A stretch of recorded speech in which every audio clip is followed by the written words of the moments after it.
Bienvenue sur Juste une mise au point. Sur ma chaîne, vous allez trouver des vidéos sur Marseille parce que malgré tous ces travers, j'adore ma ville et c'est plus de 2600 ans d'histoire. Aussi, même si c'est depuis peu, j'ai décidé de retracer ces siècles d'histoire à travers des vidéos qui n'oublieront pas de parler aussi de photographie. Et sur la photographie, parce que c'est l'une de mes passions et si je suis un simple amateur, je pense avoir de quoi vous raconter beaucoup sur ce sujet. Commençons donc par la playlist la plus récente et qui prendra sûrement de l'ampleur dans les mois qui viennent, l'histoire de Marseille. Comme vous allez le voir, les miniatures seront désormais sous la forme d'une photo d'illustration, le plus souvent une de mes photos, d'une barre rubrique fond noir, écriture blanche, comme ici Histoire de Marseille, et d'une barre de titre reprenant ou précisant le titre de la vidéo, fond de couleur, écriture blanche, ici bleu foncé pour Histoire de Marseille. Au moment où sort cette vidéo, la rubrique est encore jeune. Il n'y a que 3 vidéos, mais pas des moindres. La légende de la fondation de Marseille, la topographie du bassin de Marseille, et d'où vient le nom de Marseille. Je le fais rarement, mais si l'histoire de Marseille vous intéresse, pensez à vous abonner. D'autres vidéos suivront. Si j'ai souhaité refaire les miniatures, c'est parce que la chaîne commence à devenir étoffée et ce n'est pas toujours facile de s'y retrouver. Outre la playlist sur l'histoire de Marseille, 11 autres playlists qui tournent autour de la photographie ont un code couleur pour le différencier. On trouve en premier lieu la rubrique « La technique photographique ». Dans cette rubrique, j'aborde tous les sujets techniques de la photographie. C'est là que vous trouverez la vidéo pour moi qui est la première à consulter si vous ne connaissez rien ou peu, ou pas grand chose en technique photo, les bases de la photographie, comment avoir les bagages minimum pour tout comprendre en 30 minutes chrono. Mais j'aborde aussi dans des vidéos dédiées comment on mesure la lumière, l'histogramme, l'échelle des plans, les schémas de lumière, la profondeur de champ, et même je tords un peu le cou au sacro-saint triangle de l'exposition. La technique c'est bien, mais pratiquer c'est mieux. Aussi existe la rubrique La photographie en pratique.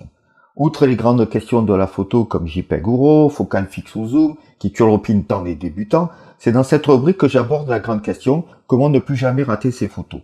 La technique s'apprend vite, pratiquer ne dépendra que de vous, mais composer une photo ce n'est pas si anodin, d'où la rubrique « La composition ».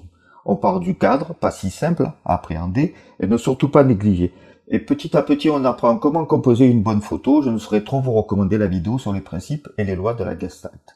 Si je tords le cou au triangle d'exposition, c'est parce que l'on pense à l'ouverture, à la durée d'obturation, à la sensibilité du capteur, mais on oublie trop souvent que l'exposition c'est avant tout la lumière dont on dispose. D'où la rubrique « Construire sa lumière ». Son nom pourrait faire penser qu'on abordera la lumière de studio. Au début, oui, pour les notions de base, mais la lumière est la même, émise par une source artificielle ou naturelle. La comprendre, c'est fondamental.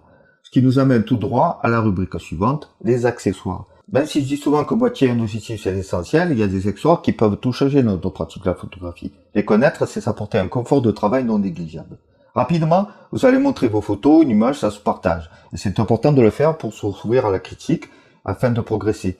C'est le but de la rubrique suivante, analyse.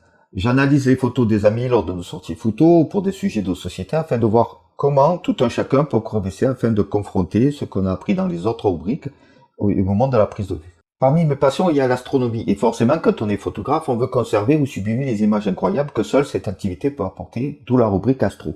Outre la technique astrophotographique, c'est l'occasion de parler de l'astronomie au sens large, d'aborder des notions plus poussées sur la lumière, sur comment fonctionne un capteur, pour comprendre la difficulté de cette pratique photo à part.